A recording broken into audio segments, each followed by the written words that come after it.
Those are what those hype moments are. Sometimes those will be the momentum changers in those big matches.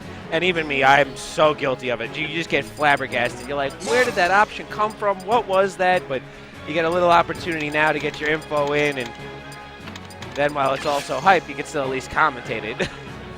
Yeah. Except for you. You knew this well beforehand. Nah, I mean, it's just time in the lab, you know? Yes. And you just have to respect these players for all the time and the hard work they put in. And you can see, you know, it pays off. It gets some places. So Minty versus Vex. I do not know if this is an actual set. It is. It is an actual set. Okay. Two names that have been around the community for quite some time, as always. Most DDD players are rather confident against the Mars. Mm-hmm. I'd agree with that. And most Mars claim to struggle with DDD. It's never a matchup I particularly felt uncomfortable with, but I had a lot of DDD experience. You know, shoutouts to Brian, BSC, one of the hosts of this tournament. He's hosting the Melee tournament. I had a lot of experience with his DDD, and also my crewmate Monk. Nice 3-hit string. That was actually a down smash opportunity. Minty getting really greedy. The more reliable option would have actually been to go for the footstool there, out of the forward air. Because DDD doesn't have any answers readily available. His best option would be to just air dodge, therefore he wouldn't get footstool, but it allows Minty to choose not to commit to anything. A little bit of misspacing there. And you got ourselves a close match. But here's where things get interesting. Mark loses the ability here to have attack strings, okay? Because with DDD at 115, Mark can no longer string together attacks, whereas DDD still retains the ability to chain grabs and also kill very early. So this is where the disparity comes in. And yet again, it's that change of pace also, as we've seen before. DDD, a heavy character, not worried about too many knockout blows just yet, but still will soon have to worry about that, whereas Minty knows a stray hit very well will end his stock. A landing side B, a good option for some forward pressure. I really want to see some pummels, yes, from Minty. You have to respect Vex's ability to mash out, but at the same time, you can't respect it to the point of not pummeling. Minty gets a little bit greedy with the back air there, still remaining in the zone for Zex to back air him back. How many backs was that? Enough to accurately describe the scenario. There you go. Minty trying to create a little space on the edge right now, but this is... Nice, cross-up up tilt. That was a good cross-up up tilt, but I know for the most part that tends to be Day-Day's area in this matchup. He really can box Martha in the corner at the ledge and create a very rough scenario for Martha to try and get back on stage and take that stage control back. Now, one thing I've always respected Minty for a lot is that he has some of the best baits of any Marth player, but he picks a lot of very committal options, and against Vex and against DDD, I just don't feel it's the best style here, because you're going to walk into a lot of back airs, you're going to walk into just a lot of stuff in general, and as you can see, Vex solidly takes that second stock away from him now that he's adapted a little bit to the mark. Oh, and unfortunately, finishing out that dancing blade just a moment ago, which is definitely not a smart option. Oh my gosh, Vex with a 2-hit combo into a 5-hit string. Yeah, and he was doing something very similar. Actually, it was a 3-hit combo. Down throw, F-tilt. True combos. And he was doing something very similar to Kitaro not that long ago, but a dash attack to definitely strike some fear in Minty's heart, following up with a waddle-do. That'll put Minty at kill percent. Yes. We're looking at the potential solid 2-stock here. I expect a down smash coming out from Vex very soon. Where's that up tilt? He knows. He knows Minty is looking for the up tilt, so he's going to pick something different. Well, I wasn't sure if Minty was going to get off the... I didn't know if he was going to continue to hold the shield, and with a little bit more degradation, there was a good opportunity he could have gotten that up tilt. Uh-oh. Ooh. That was actually the stock, but Vex did not know. Whoa. He goes for a second one. He's like, wait a minute. Let me see if I have another one. Check my sleeve real quick. You want a refund?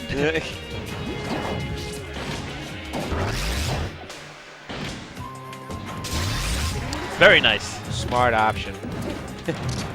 Very all-out that would have ended the stock had he caught the end of that air dodge.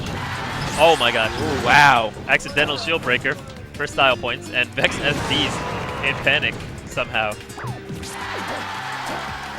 Not quite a Gordo. Minty's still in the game, but he's getting zapped up a little bit here. That was a lot of damage. Yes. Waddle-doos are so deadly. They really are, especially when... Oh, Three forward throws to a forward smash. It's a 4-hit combo. Standard Marth fair against DDD. Nice. Back air will end it. He should, okay, what Marth should have done in that instance was, if you know DDD's going to land on top platform, or any character for that instance, you can use a back air. It has less aerial ending lag than an up air, and it wouldn't have allowed him to get punished by DDD's back air. And furthermore, using a back air would have enabled him to cross up to the front side of DDD, and he definitely would not have been able to punish with a fair. He would have been able to keep up his pressure with a falling up air and maintain the pressure of DDD on that top platform. But of course, he made the mistake of going for up air, and it cost him the game. So now we're on to game 2. Still on Battlefield. Now, for my own knowledge here, was that a power shield cancel that Vex managed to pull up there? Was it power shield cancel and a drop through back air? Yes. Very nice reset there by Minty. Forward throw, he catches the air dodge into a detailed dancing blade. And he's got a lot of pressure. Neutral air is very strong for Marth in this matchup. It's one of his best zoning tools.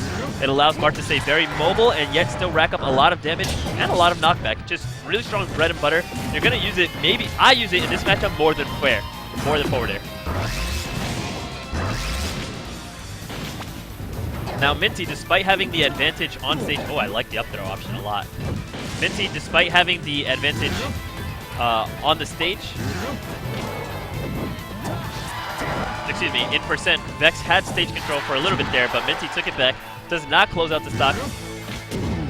Man, and Vex's DI has been ridiculously on point today. This man is dying to nothing besides the absolute kill shot every single time. That was a very intelligent grasp by Minty there.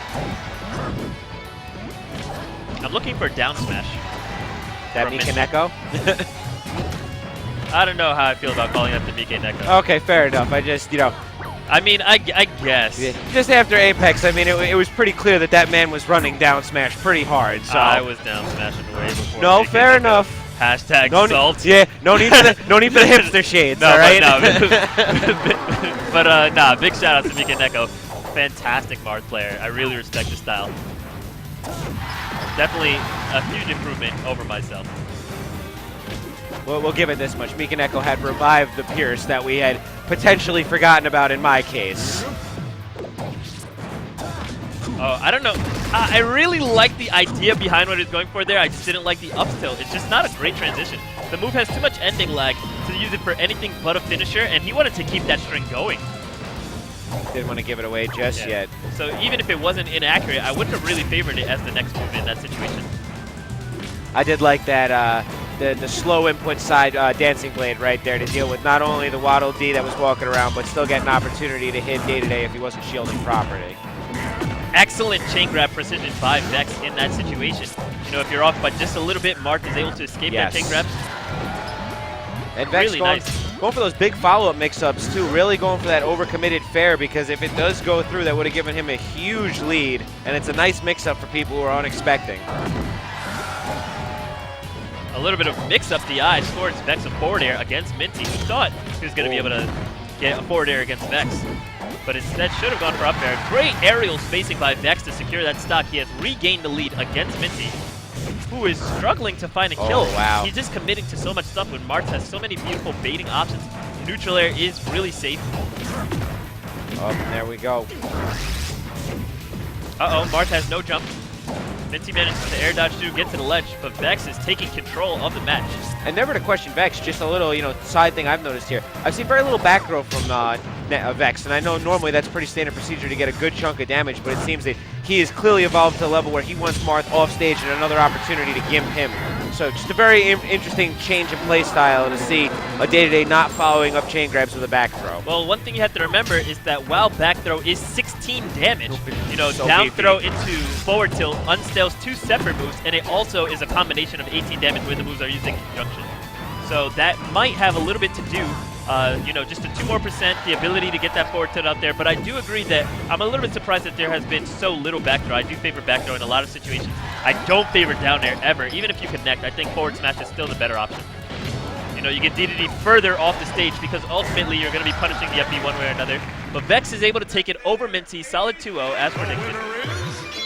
And very clean edge play. He really managed to keep Minty forced to the ledge and no clean opportunities to get back on stage. And as I said earlier, I've always seen that as a shining portion of the day-to-day Marth matchup. If the day-to-day really can control that space and keep the Marth held on the edge, the damage racking and the potential gimp situation just seems to really be a strong waypoint in the matchup. Yeah, and one thing I like to see right now is that even though Vex was, quite frankly, demolished by Mewtwo King, he's maintained his composure and he said, okay, I might not be quite there, but I know I've come very far and I'm not done heading there yet. So he's been just bringing all the fire to his upcoming matches, and I think he's in maybe was that losers quarters or losers set?